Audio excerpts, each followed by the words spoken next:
welcome back to our channel, and today's question is, if you knew you only have 1 year to live, what would you do differently? It's like mamatay na kasunod tuig, so unsa may buhaton sa may tuiga mo?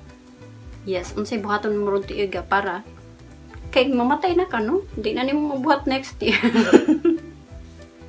I mean next after 1 year. Unsa may buhaton? Wait lang, kay nakikita ninyo. Oh no. Kasi mo palitan ni 200 lang, 200. Nindot kay siya casing. Nindot kay durable kay ni siya. Plus tawa may snow glitters. Yeah, may snow gonna sa Bisaya good. For me, akong buhaton kay labi na usually we're kanang lagyo kay mi permi karong for 4 years now. Like akong bana na tuwa dito sa lain planeta. Kami na dire nya magbaylo na pidmiyon niya kay walay mabilin dito sa among baby nya. Akong gusto buhaton nga mag-usa miya na nga tuig. Of course, because I will miss them. Mingon jud ko nila. Right. Ninyo. O wala na ko sa kalibutan nung sa katuig. And I would like to akong baby, my baby, to meet her grandma and grandfather here. Sila ni grandma o ni papi. I would like them to meet Adara before I die. And her uncles, aunts and uncles here. Yeah. So that would be that would be one thing that I would like to accomplish. Yes. I would like to do that.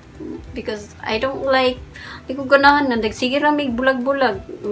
Upat na rin katuig, sige ramig balik-balik sa Pilipinas, dari sa Amerika. Kaya magpuli-puli, mig bantay. Kaya, naon sa man yung embassy, oy, nga, nung dugay kayo mo mga pang-abri na taon mo.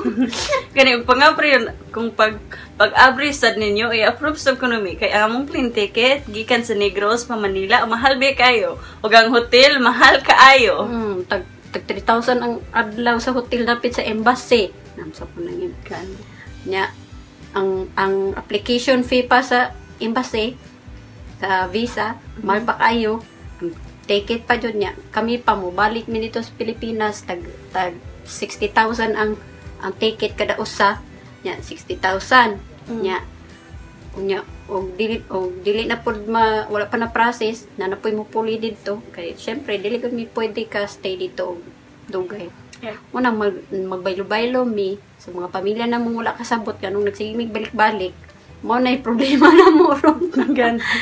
So in kaso 1 year na lang akong kinabuhi mo na akong gustong buhaton na mag-ilusa mi tanan na madala na ko sila diri tanan haron ma-meet po nila ang mga pamilya na ako diri, especially sa akong baby Adara. So I think it would be the same that, you know, all of us be together and not have this thing of like going back and forth. If I could, and we would like to visit Israel. Yes. I think if I could, I would and meet Dan Bongino. Because that's what my 4-year-old wanna see, baby Dara. She's 4, and just like her favorite talk show host is Dan Bongino, and she would like to meet Dan Bongino when she gets here in America. Dan Bongino is a talk show host in YouTube.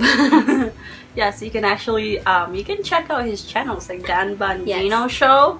That's it's all so it cute. is. She says, you know, mommy, Bandangino?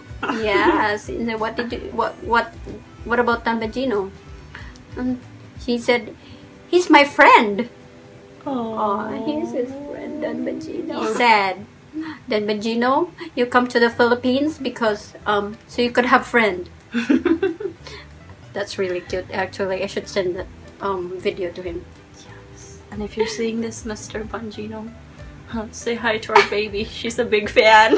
Yes, her name is Adara. Yes. And she's only 4. Balik ta sa akin. Sa ganito. Ako. Sorry. No, it's okay. Yeah, so if I had 1 year to live, of course, like what she said, you know, our families being together and if I could, I would bring like just all the families closer, and the brokenness that there is, you know, fix it. Yeah. That's what I would do. So kung you had 1 year to live, what would you do differently? Yes. And leave your comment below and give us a thumbs up and subscribe to our channel if you haven't subscribed, and go to rumble.com too and follow us there, Firebrand Media, and give us a thumbs up there too. Thanks guys for watching. We really appreciate you guys watching our girls.